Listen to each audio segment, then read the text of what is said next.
Mheshimiwa Spika, Mheshimiwa Mutuse, ulileta ushahidi hapa mbele ya Senate ukidai ya kuwa Deputy President ako na 5.2 billion. Wewe ni wakili. Na vile unaongea jana unaonekana wakili kwa wakili shupavu. Ulileta ushahidi gani hapa ya kuonyesha valuation ya hii property ya hiyo katika documents yako kuonyesha imefika 5.2 billion. Swali ya pili, ulileta mashtaka 11. Vile unasimama huko leo unaona aibu kidogo kwamba ulilete porojo mingi na mambo mingi kama ukiwa wakili hujafikiria vizuri. Sababu watu wa Marsabit wananiuliza hiyo mtu kweli ni wakili ama ni mtu amekombolewa kutoka huko. Hebu jibu hiyo swali tafadhali. Senator Beth Siango. Now, honorable senators, we are going to conduct ourselves in decorum.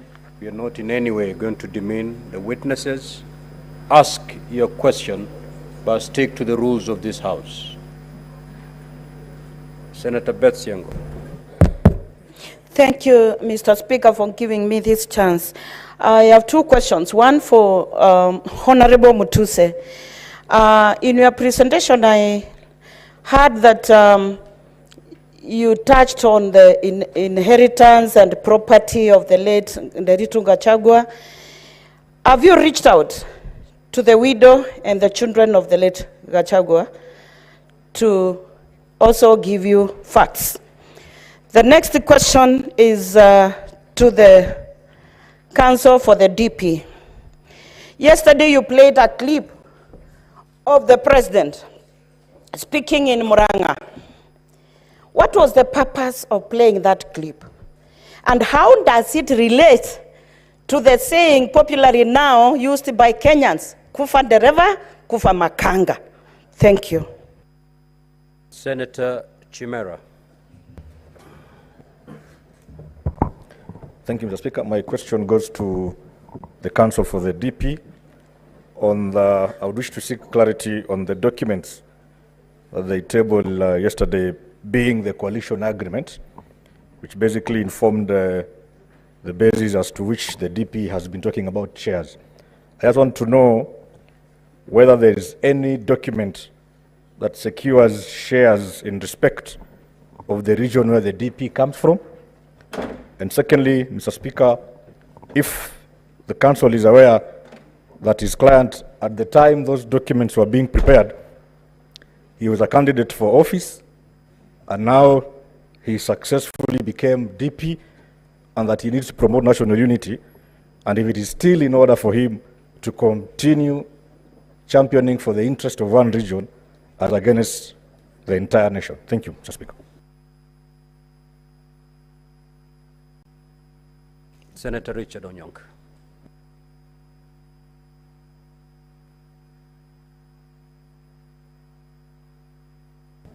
Thank you, Mr. Speaker. My questions are two, and I would like to ask Honorable Mutuse. I hold you highly. I don't think that you're as idiotic as our colleagues will say. I want to ask you, between the time when the Deputy President was a Member of Parliament and the time when he became the Deputy President, were you able to see whether there was a deliberate variation in the amounts of money that he was handling? Did you see whether the money that he was handling as a Member of Parliament, for example, changed then to the money that you brought in, where you're saying that there is some money laundering taking place? Were you able, or are you able to show that distinction in order for you to make your case? The second question I wanted to ask you again on the same issue. When you are trying to find out whether there is money laundering on any transaction, and I know chances are you did not have the technical expertise and maybe an investigative agency to help you, but did you by any chance find out money moving from anywhere, either through His Excellency the Deputy President's private accounts or any money that was being borrowed? Because I know that one property you've mentioned that it was a loan, but all these other properties that you allege that the Deputy President had purchased, did you link that from money coming from some place or money coming from some illicit, like you say? Because I don't see that evidence on the table. And finally, I want to ask you again, Mr. Speaker, that if you look at the issue of the will of Mr. Gachagua, that is the former